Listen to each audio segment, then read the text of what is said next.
Arrin në 41 numri viktimave të tërmetit, duke kaluar edhe bilancin e tërmetit më të rënd të historisë së Shqipërisë moderne, atë të vitit 79. Kërkimet vjojnë në Durrës, ndërsa lëkundjet e tokës nuk ndalen, duke e rënduar më tej situatën.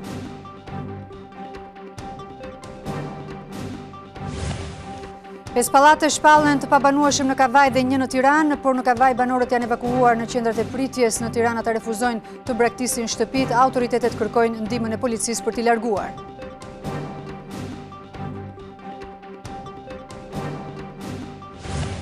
Nuk ka fest në 107 vjetorin e pavarësisë për shkak të humbjeve tragjike të 41 jetëve nga tërmeti, por dita e flamurit bën që politikanët të përçojnë mesazhe bashkimi. Rama dhe Meta japin dorë njëri tjetrit në Vlorë, Basha flet për bashkim.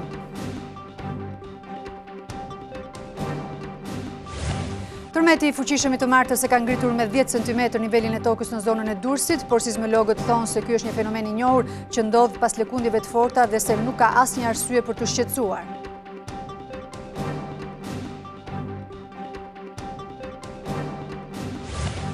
Papa Francesku flet sërish për Shqipërinë pas lutjes së të mërkurës drejtuar popullit shqiptar. Ati i shenjtë ka vendosur që Vatikani të dhurojë 100.000 euro si shenjë mbështetje për familjet e dëmtuara nga tërmeti.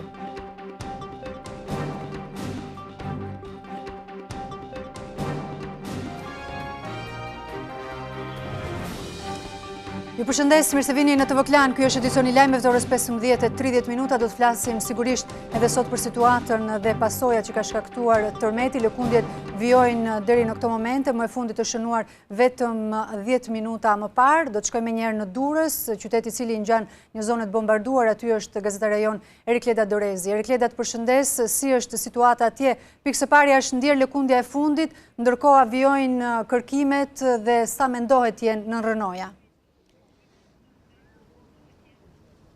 Po Anjola, fatkeqësisht në fakt ne do e nisim me një lajm të fundit që vjen nga shtabi i emergjencave dhe Ministria e Mbrojtjes. Numri i viktimave ka arritur në 42, është nxjerrë edhe një trup i pajet nga zona e Ish-Kënetës. Nuk është se ka të dhëna të tjera se nëse është një nga pjesëtarët e familjes të miturit apo është i rritur. Megjithatë kemi dhe identitetin e viktimës që u nxor nga rrënojat e Miramares. Ai është zoti Raq Mishaj, 41 vjeç. Në fakt qyteti i Durrësit i ngjan një situatë lufte, është e trisht gjithçka, çdo rrugë. Durrësakët përpiqen të largohen nga Durrësi. Të gjithë rendin drejt daljeve të qytetit. Vetëm para 10 minutash u ndje edhe një tërmet, toka vijon të lëkundet, por më i fortë ishte ai rreth orës 12, ku gjalli jo pak panik dhe frikë tek qytetarët, të cilët po bërtisnin dhe ulërisnin të trembur dhe po dilnin nga banesat. Sigurisht u ndodhem në lagjen numër 6, aty ku një pallat 6 katësh është shembur, dy pjesët e para, dy katet e para të tij janë shembur plotësisht, ndërsa 4 kate qëndrojnë ashtu në fakt siç duket edhe prapa krave të mi, ku operatori Petri Xhaferi po na ndihmon me pamjet. Këtu është pozicionuar grupi francez i shpëtimit, edhe në momentin e orës 12 ku tërmeti ishte u ndje shumë fort në qytetin e Durrësit, grupi Erikleda, sa ishte magnituda e tërmetit orës 12, duke qenë se jemi këtu? Nga rrënojat. Po Anjola, ishte 5.2 i shkallës Richter. U ndje tmerrsisht shumë, të paktën në qytetin e Durrësit. Ka dëmtuar banesat që ishin të dëmtuara nga tërmetet e tjera, apo ka dëmtuar dhe banesat të reja? Më shumë ka dëmtuar banesat të cilat ishin të dëmtuara edhe nga tërmeti i 3 ditëve më parë, por në fakt ne kemi parë të gjitha zonat e qytetit të Durrësit. Mund të them, Anjola, që e gjithë zona e plazhit është bërë e pabanueshme.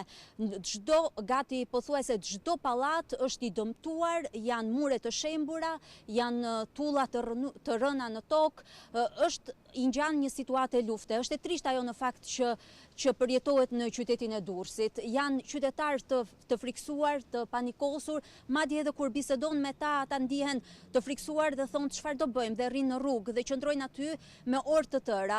Çfarë po ndodh, Erikleda, për sa i përket strehimit të tyre, duke qenë se dhe numri po rritet, tërmetet po vijojnë, a ka një mobilizim të mëtejshëm nga ana autoriteteve?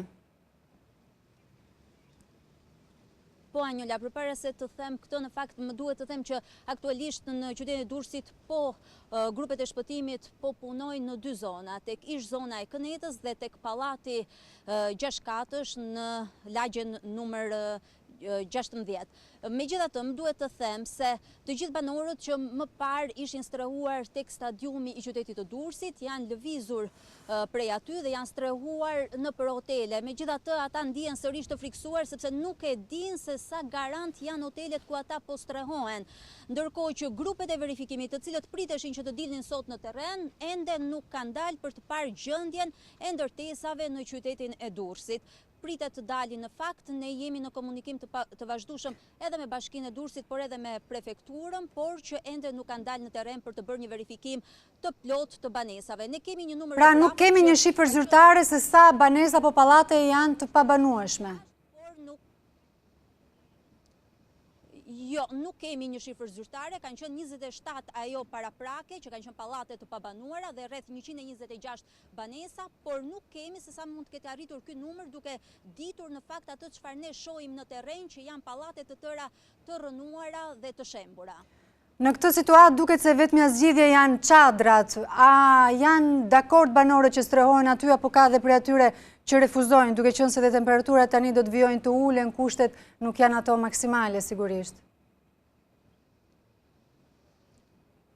Po Anjola, në fakt, disa banorë shprehen që të na çojnë ku të jetë, vetëm të jemi në një stre për shkak se edhe rreshjet e shiut sapo kanë nisur, edhe moti nuk është shumë favorizues, por ndërkohë të tjerë banorë thonë që nuk ndihemi të sigurt edhe nëpër hotele, nuk e dim sa garanci kanë këto hotele ku ne po shkojmë.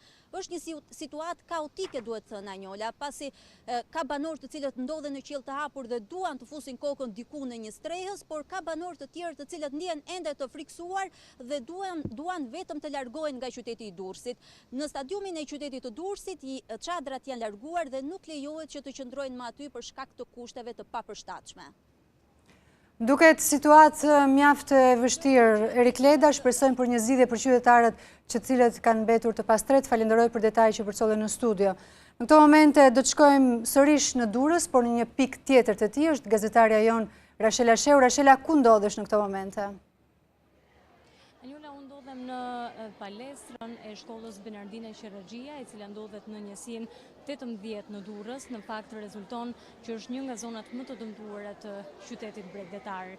Ne mund të shikojmë vetëm pak minuta përpara pati të paktën u ndjen lëkundje tërmeti në brenda ambienteve të palestrës dhe personat e strehuar këtu kanë kaluar paksa në panik. Një pjesë e tyre kanë dalë tek oborri, ndërkohë që më së shumti janë fëmijët që ndodhen momentalisht brenda dhe sigurisht nën kujdesin e të gjithë ekipeve të emergjencës, qoftë këtu ekipet e ndihmës mjekësore, të cilët po i qëndrojnë pranë këtyre familjarëve të mbetur pa një stre. Nuk ana tjetër edhe shërbimi psikologjik që në këto momente ndodhet tek fëmijët dhe nga ana tjetër tek të gjithë ata banorë të cilët vërtet pak më parë kaluan. Ishim me Rashela Sheu, duket se kemi një problem me lidhjen direkte, por ne pam qartësisht pamjet, por Rashela jemi sërish që vinë nga kjo shkollë në Durrës e kthyer në një shtab emergjencash për gjithë banorët e ngelur të pastre. Rashela, në fakt banorët do të kalojnë natën aty, është le të themi një mënyrë e përkohshme e strehimit të tyre. Çfarë po ndodh atje? Anjola, ambientet e kësaj palestre janë kthyer në një shtab emergjence, janë 10 banorë të strehuar këtu që kanë humbur banesat e tyre të shkatruar për shkak të tërmetit, por do jetë një qëndrim i përkohshëm. Vërtet kanë 2 ditë që qëndrojnë këtu, por një pjesë e tyre po bëhet gati për të lëvizur në drejtim të Kosovës, disa të tjerë në drejtim të qytetit të Elbasanit. Janë këto pra zona që shfaqin një siguri në mes të gjithë situatës së rënduar që ka krijuar dhe kanë krijuar në fakt lëkundjet e herpasme. Qëndrimi, Rashela, është i përkohshëm, por ndërkohë qytetarët kanë ndenjur prej 2 ditësh, por si funksionon, si ushqehen, si kryen nevojat e tyre personale, se duket si një kapanon i gjerë faktikisht dhe nuk shoh që të ketë kushte. është e vërtetë, Anjola. Në fakt, ajo që të vjen keq është që po flasim në ditën e pavarësisë dhe kjo që shikohet përmes këtyre planeve i ngjan një situatë lufte. Në fakt, këtu është vetëm vend qëndrimi ku njerëzit pra flen, ndërkohë që pas kësaj godine është ngritur një qendër që shërben si një mens, pra aty banorët e mbetur pa një stre marrin ushimin, e konsumojnë dhe më pas vinë këtu. Sigurisht që këto janë kushtet përkohshme, ka mes tyre që sapo kanë humbur shtëpitë e tyre, janë pra strehuar sapo të ardhur. Dhe ndërkohë pjesa më e madhe e tyre pret në fakt për ta lënë këtë palestër dhe për të lëvizur drejt Kosovës dhe drejt qytetit të Elbasanit. Të ritheksoj edhe një herë, janë të përkohshëm, por do të lëvizin drejt këtyre zonave në cilat është gjetur mundësi e strehimit të tyre deri në një vendim të dytë se çfarë do të ndodhë me gjithë këta banorë. E në fakt, Anjola, ndoshta mund të fokusohemi, është shërbimi mjekësor tek një cep i palestrës, sepse dua të theksoj edhe këtë fakt. Shumica e banorëve në mjediset e kësaj palestre janë fëmijë dhe janë persona që kanë probleme shëndetësore, janë njerëz që kanë paaftësi fizike, pra nuk munden. Kështu që është zgjedhur pikërisht ky mjedis palestre, por që nuk është i vetmi në qytetin e Durrësit, për faktin që mund të jenë pak më të sigurt, pak më ngrohtë se sa një qëndrim i përkohshëm që mund të ofrojë ngritja e çadrave dhe strehimi në çadër. E qartë, Rashela, të falenderoj. Ndërkohë, do t'jemi sërish në Durrës, në qendër të qytetit, atje ndodhet gazetarja Enkeleda Arapi, e cila do të na tregoj për situatën se çfarë po ndodh me qytetarët e Durrësit. Të përshëndes, si është situata, a janë të friksuar banorët, a kanë marrë masa për t'u larguar, çfarë po ndodh? Përshëndetje, në fakt, në këtë momenti që ne po flasim, pa frikë mund të themi që 60% e qytetarëve të Durrësit tashmë nuk ndodhen në banesat e tyre apo edhe në ambiente, si shihet edhe në pamje, pjesa më e madhe e qytetit i kanë mbyllur të gjithë bizneset, por edhe banesat janë totalisht braktisur. Edhe në sheshin kryesor të qytetit, aty ku vetëm pak orë më parë ishte thuajse i populluar nga automjetet të shumta, janë të pak personat që aktualisht po qëndrojnë automjetet e tyre në makinë, por edhe këta fundit kanë deklaruar se do të largohen.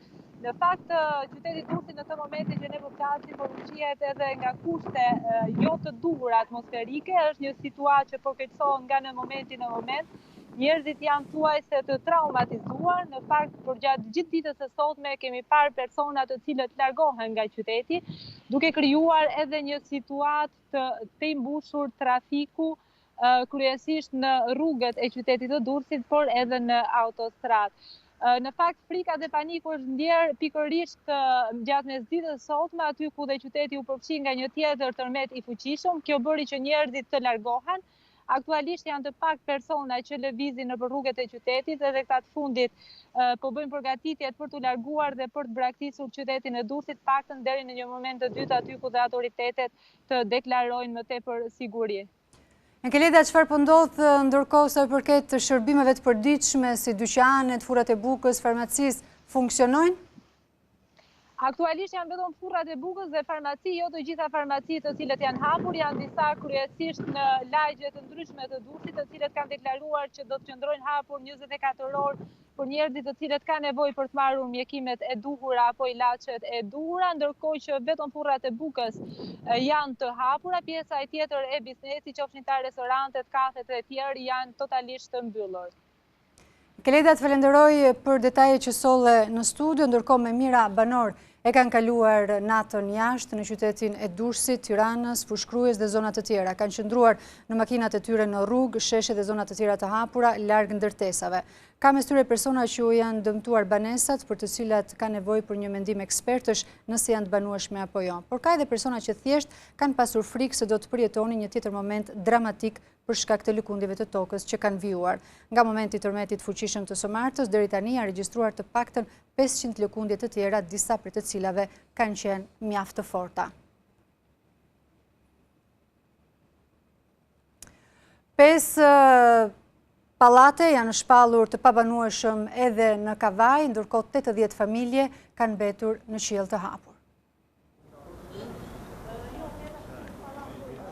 80 familje në kavaj nga disa pallate janë evakuuar. Dëmtimet e banesave të tyre janë të tmerrshme. Megjithse situata është tejet e rrezikshme, banorët futen në shtëpi për të shpëtuar ç'të mundin. Do vdes më burr sot më burr, marroj fillu. Marroj të shihim më. Dëmtime jo vetëm në korridoret e brendshme, por edhe në muret e jashtme.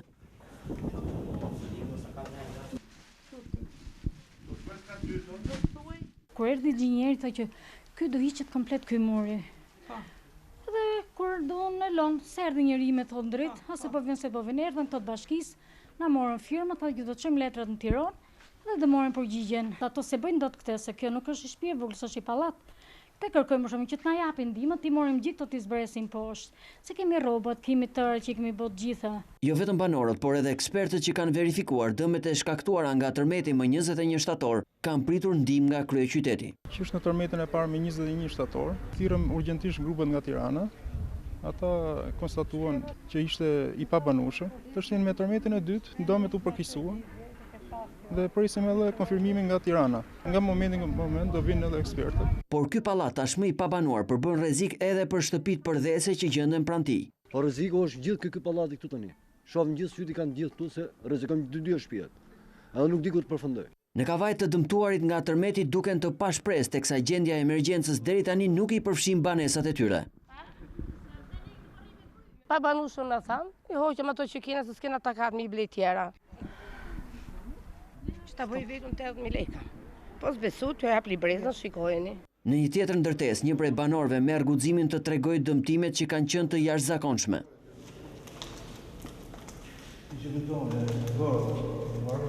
Kolonat kryesore kanë lëviz gjitha. Do ne nuk po dim çfarë të bëjmë, kërkojmë ekspert, nuk kanë ardhur akoma. Tu janë 30 familje që kanë ikë, janë larguar nga këtu. Në shtëpinë e këtij burri janë kursimet e të gjithë jetës. Ku do t'i çoni të gjitha plaçat, ku do të evakuoheni? Keni gjetur një zgjidhje? Nuk las. Në një ndërtesë nëntkatshe e parë nga afër nga ekspertë të bashkisë, banorët bën riparimet më 21 shtator, ndërsa tashmë do të duhet të jetojnë diku tjetër. Kemi gajmëruar bashkinë, ekspertët kanë ardhur vetëm një herë, po ne s'na dhan asnjë shpresë, asnjë ndihmë. Ndodhi katastrofa e dytë. Tani ne jemi në gjendje, do të thënë, thjesht vetëm duart në qiell. Me duar nga qielli dhe shpresën se dikush do të shkojë pranë tyre në këtë moment të vështirë. Në qytetin e Kavajës ka edhe shumë banesa private të dëmtuara. Inspektorati i ndërtimit ka shpallur të pabanueshëm një pallat me 9 hyrje në njësinë 4 në kryeqytet. Urdhri për të lënë banesat është refuzuar nga banorët, por inspektorati ka bërë rrethimin e zonës duke shpallur atë të pasigurt. 9 hyrjet e këtij pallati në njësinë numër 4 në kryeqytet janë shpallur nga Inspektorati i ndërtimit si të pabanueshme, por edhe pas këtij njoftimi, banorët refuzojnë të braktisin banesat e tyre.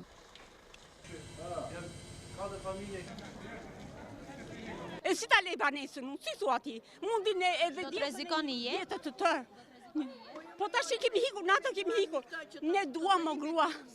T'jepet rrugëzidhje për neve. Ç'është kjo punë? Që kërkoj ndihmë nga shteti vetëm për këtë, nuk po i kërkoj lek, as bukë as ujë, do dal lyp. Vetëm jetën që t'jem mrena e t'jetoj si njeri.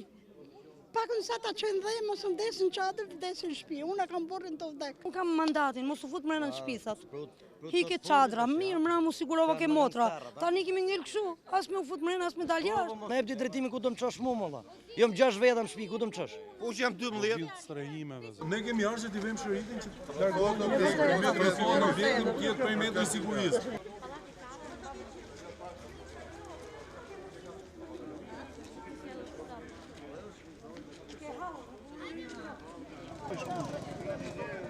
Dëmtimet në brendësitë banesave janë të konsiderueshme dhe për këtë arsye në zbatim të vendimit të Inspektoriatit të ndërtimit është Inspektoriati i Mbrojtjes së Territorit të Bashkisë Tiranës, i cili ka ardhur dhe ka vendosur shëritin duke konsideruar tashmë këtë pallat të rrezikshëm.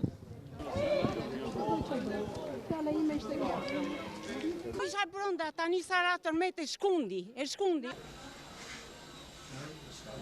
të friksuar edhe nga tërmeti që ra rreth orës 12 me magnitud 5.2 të shkallës Richter. Një pjesë e këtyre banorëve tashmë kanë filluar të largohen, ndërsa për të tjerët, të cilët nuk duan të lënë banesat e tyre, Inspektorati i Mbrojtjes së Territorit ka kërkuar ndihmën e policisë së shtetit për t'i larguar të gjithë nga banesat.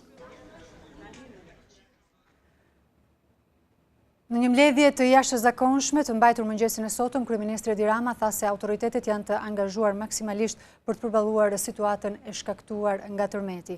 Ai ka paralajmëruar gjithashtu mediat se do të ndërhyjë për të mbyllur ato forcërisht në rast se do të disinformojnë publikun me lajme të rreme. Dita më e vështirë ndoshta e flamurit që nuk mund të jetë kurse si një ditë për të festuar, duhet të jetë një ditë solidariteti kombëtar. E pjesë e solidaritetit kombëtar dhe përgjegjshmërisë për të përballuar gjendjen e jashtëzakonshme që krijoi goditja vrastare e tërmetit e 26 nëntorit, për kryeministrin është edhe informimi korrekt dhe racional i të gjitha pasojave të kësaj situate. Transmetimi i lajmeve dhe deklaratave të papërgjegjshme në kërkim të një audience më të lartë që krijojnë panik te qytetarët, Rama tha në mbledhjen e jashtëzakonshme të qeverisë që mund t'ju kushtojë mediave televizive apo portaleve dhe gazetave mbylljen e tyre. Dhe nuk është momenti as për audiencë, as për lajke, as për sharlatan që shfaqen nëpër ekrane me teori konspiracioni.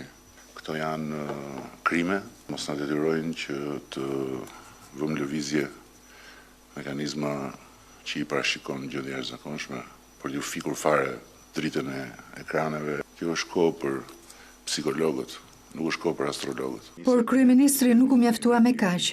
Përmes rrjeteve sociale ai e përforcoi këtë paralajmërim, duke thënë se ky do të ishte i fundit, pasi nëse dizinformimi do të vazhdonte, do të ndërhyet forcërisht për mbylljen e portaleve dhe kanaleve mediatike. Pas sistemimit të një pjesë të madhe të familjeve që i mbijetuan tërmetit por ngelën të pastrene për hotele, tani radhën e ka inventarizimi i dëmeve. Insistohet për të spostuar që të gjithë drejt hoteleve. Duke nisur nga kjo enjte, grupe inxhinierësh, përfshirë dhe ata që punojnë në sektorin privat, do të shpërndahen nëpër rajonet e Durrësit dhe Tiranës për të kategorizuar banesat që janë të pabanueshme. Është momenti për të intensifikuar kontrollet fizike të banesave. Solidariteti i treguar duke kontribuar me ndihma të shumta materiale si brenda vendit, por në mënyrë të veçantë nga Kosova, ka krijuar një stok ndihmash që me sa duket janë vështira të menaxhohen, madje ka raste dhe abuzimesh me to. Pavarësisht mirënjohjes, kryeministri apelon që për momentin ndihmat materiale të ndalen. Ne po përgatitemi për një konferencë donatorësh dhe prandaj i drejtoj një lutje mirëkuptimi të gjithë atyre që nuk po kursehen të na përgjigjen në momentin kur do të na duhet të ulemi dhe të diskutojmë për çfarë mund të bëjë secili. Rama lajmëroi se të gjithë përfaqësuesit e kabinetit qeveritar kanë vendosur që pagën e tyre të muajit nëntor ta japin si kontribut për familjet e prekura nga tërmeti.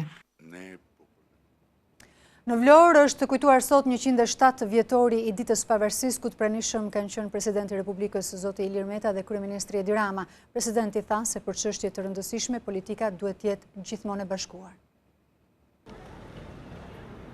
107 vjetori i pavarësisë ka gjetur vendin në një situatë kaotike për shkak të tërmeteve të njëpasnjëshëm që prej goditjes së parë prej 6.3 ball të datës 26 nëntor. Për këtë arsye edhe kjo festë kombëtare nuk ka marrë vëmendjen që meriton dhe është kujtuar vetëm me një ceremoni modeste zyrtare, ku morën pjesë presidenti i Republikës dhe kryeministri.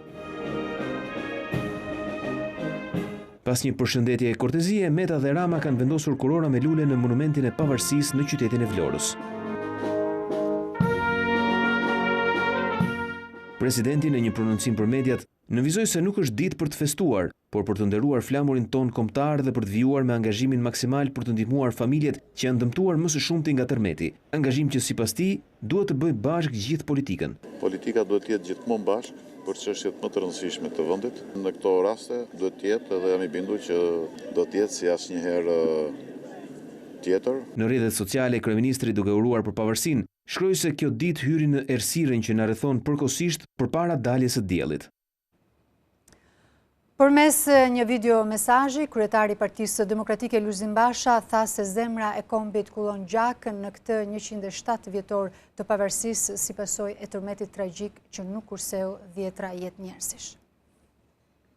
Në 107 vjetorin e pavarësisë, kreu i opozitës Lulzim Basha i është drejtuar me një mesazh solidariteti shqiptarëve, të cilët u tronditën nga tërmeti tragjik i 26 nëntorit, që fatkeqësisht shënoi me 10 viktima në Durrës e Thuman.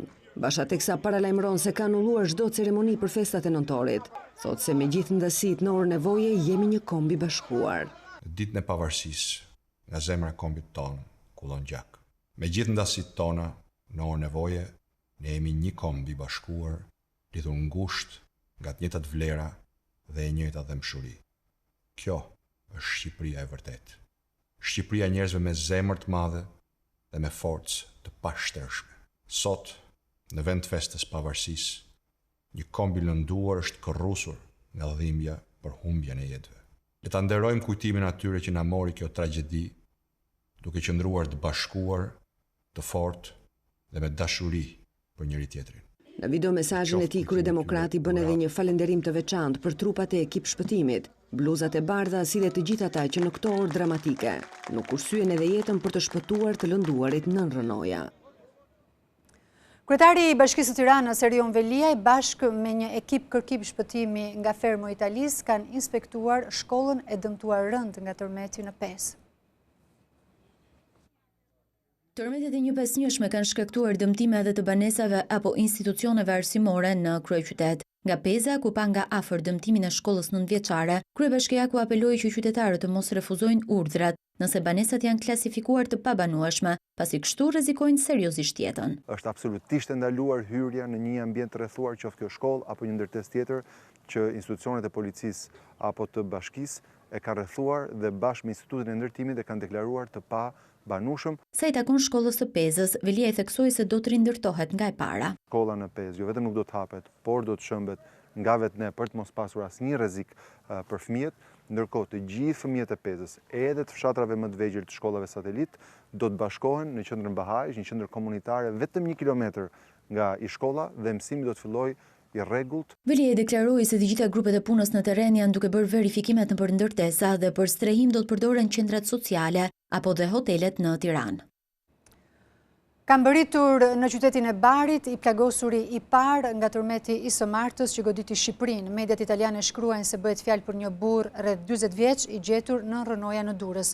I plagosuri ka hematoma të shumta dhe dëmtime në kokë dhe pritet i nënshtrohet një ndërhyrje kirurgjikale në repartin e neurokirurgjisë. Ai është transportuar në Bari me një helikopter të mbrojtjes civile italiane që po ndihmon në operacionet e kërkim shpëtimit. Pritet që edhe të tjerë të plagosur të nisen jashtë vendit për të marrë ndihmë të specializuar mjekësore. Autoritetet thonë se të plagosurit në gjendje të rënd janë 3, ndërsa në përspitale po asistohen 65 persona të dëmtuar nga tërmeti. Sipas Ministrisë së Shëndetësisë, 750 persona morën trajtime në spitale. Sismologët thonë se ngritja me 10 cm e tokës në Bregdetin e Durrësit është një fenomen normal dhe as pak për të shqetësuar. Sipas tyre lëkundjet do të vijojnë, por me intensitet më të ulët deri në qetësimin e situatës.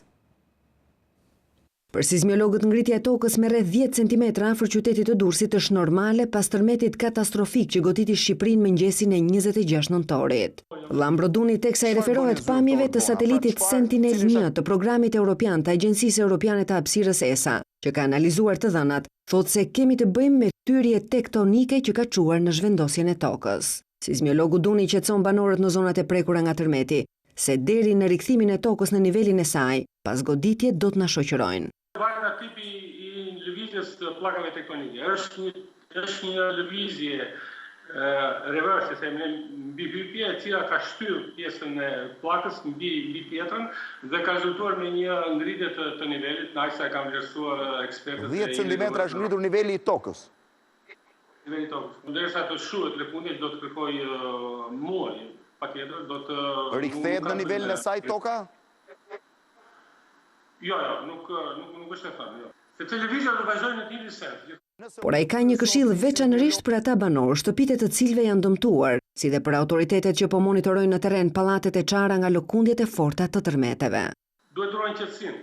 Këto lëkundje do të vazhdojnë. Kjo dukuri do të kërkojë kohë për të shuar, kështu që ne duhet të mësohemi me lëkundjet sismike. Njerëzit duhet të dëgjojnë ekspertët të cilët shkojnë dhe vizitojnë banesat e tyre. Nëse i këshillojnë të mos hyjnë, nuk duhet ta bëjnë në asnjë mënyrë. Kjo është esenciale, nuk duhet në asnjë mënyrë të okupojnë banesat të cilat për një lëkundje tjetër sado e vogël ose e madhe tjetër mund të shkaktojë dëm shtesë në strukturë dhe ato mund të dëmtojnë edhe për një lëkundje të vogël. Sipas sismologëve vendase të huaj, tërmeti i shënuar mëngjesin e 26 nëntorit shënon edhe pikun më të lartë të valës së goditjeve. Muajt në vijim ata thonë se pritet një paksimi pas goditjeve, që mendohet se nuk do ta kalojnë ato të shënuar me 6.3 Richter. Sismologu i njohur grek Eftimios Lekas, referuar situatës në vendin tonë, thotë se është e vështirë të bëjmë parashikime. Megjithatë, ai vëren se lëkundjet kanë qenë të pazakonta. Lëkundjet e vazhdueshme dhe të fuqishme sismike në Shqipëri që ende nuk po përfundojnë, sipas sismologëve të huaj janë të pazakonta. Duke folur për mediat greke, sismologu Eftimios Lekas, presidenti i organizatës për planifikimin e mbrojtjes nga tërmetet, thotë se këto lëkundje kanë përmbysur disa nga rregullat e deritanishme të sismologjisë. Janë 10 goditje të magnitudave mbi 4, kishim një 5.5. Në shtator ra një i fuqishëm me magnitud 5.6 të shkallës Richter dhe menduam se ishte tërmeti kryesor, por kjo sekuencë sismike në këtë zonë është e pazakontë dhe në kushte të tilla është e vështirë të bësh parashikime. Të pazakonta janë lëkundjet e shumta dhe të fuqishme edhe për sismologun finlandez Toni Veikolainen. Ai shpjegon në një intervistë për Radion Europa e Lirë se Shqipëria ndodhet në një zonë të prekshme nga tërmetet, pasi është në kufirin mes dy pllakave tektonike. Sipas tij, lëkundjet mund të zgjasin edhe për disa ditë.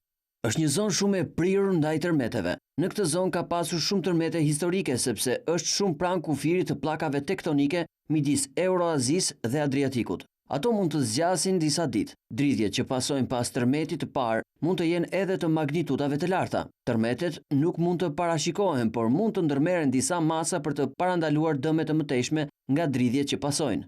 Ai thotë se emergjente për situatën në Shqipëri është shmangja e viktimave duke larguar banorët nga ndërtesat e dëmtuara. Papa Francesku flet sërish për Shqipërinë pas së lutjes dedikuar të mërkurën popullit të shqiptar. Ati i shenjtë ka vendosur që Vatikani të dhurojë 100.000 euro për të ndihmuar familjet e prekura nga tërmeti. 100.000 euro është kontributi që Papa Francesku dhe Selia e Shenjtë e Kishës Katolike i jep për familjet e dëmtuara nga tërmeti i fuqishëm i të martës. Sipas portalit informativ Vatican News, bëhet fjalë për një kontribut fillestar që do të dërgohet në Shqipëri përmes autoriteteve të Selisë së Shenjtë në Vatikan. Me këtë kontribut, Ati i Shenjtë kërkon të shprehë mbështetjen dhe afrimitetin shpirtëror ndaj njerëzve dhe zonave të dëmtuara nga lëkundjet e forta. Shuma do të shkojë dioqezave katolike të atyre zonave për të përdorur në ndihmë të dëmtuarve. Të mërkurën Papa Francesku bëri një lutje të veçantë për viktimat e tërmetit, duke shprehur po ashtu mbështetjen për personat e dëmtuar dhe për të gjithë popullin shqiptar, duke kujtuar edhe vizitën në vendin tonë dhe pritjen e ngrohtë që i dhuruan shqiptarët. Caritas Italiane, organizata e bamirësisë së peshkopëve të vendit fqinj, ka shprehur gatishmërinë për të ofruar ndihmën e saj në emergjencën aktuale në bashkëpunim me Caritas Albania. Pasi vizitoi nga afër banorët e prekur nga tërmeti 26 të nëntorit, zëvendës kryeministri në detyrë i Kosovës, Begjet Pacolli, ka vendosur të dhurojë së bashku me vëllezërit e tij 1 milion euro për rindërtimin e zonave të dëmtuara. Në rrjetet sociale ai shkruan se kjo situatë në Shqipëri kërkon solidaritet dhe mbështetje për rikthimin e qytetarëve në normalitet dhe se ky donacion do të menaxhohet në mënyrë transparente dhe të sigurt në bashkëpunim me qeverinë shqiptare. Ky akt i Pacollit është vlerësuar edhe nga kryeministri Rama që e ka falendëruar përmes rrjeteve sociale. Sa kaq edhe qytetarët e Kosovës vijojnë që të kontribuojnë me ndihma për të gjithë të prekurit nga tërmeti në Shqipëri, ndërkohë në Prishtinë janë hapur edhe qendrat e para të strehimit për qytetarët shqiptar të cilët do zhvendosen atje.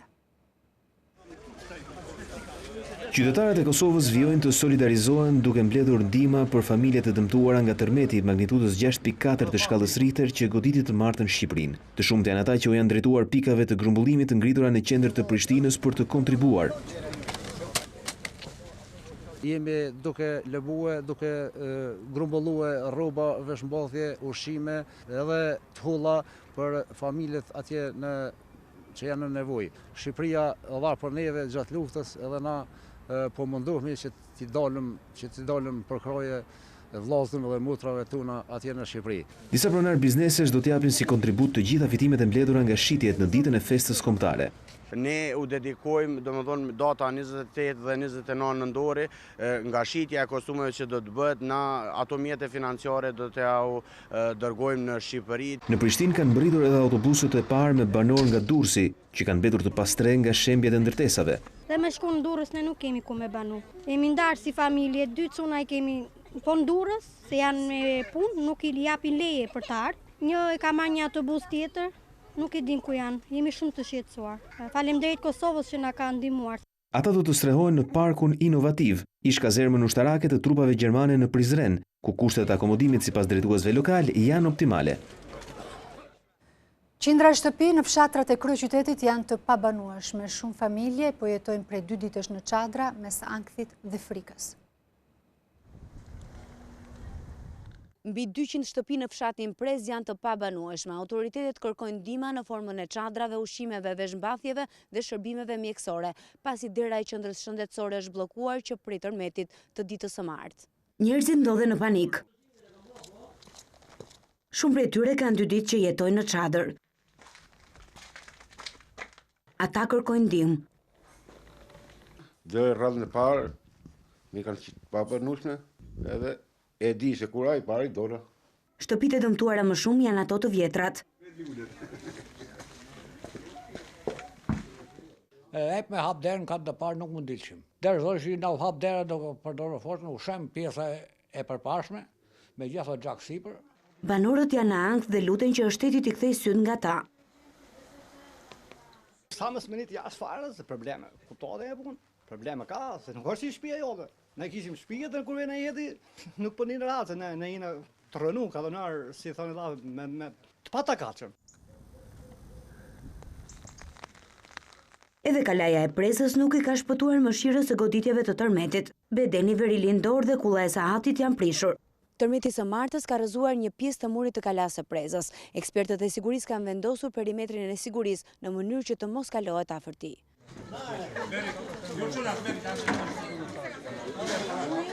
Sa po hyn në pes, pamja që të del përpara është kjo shkollë.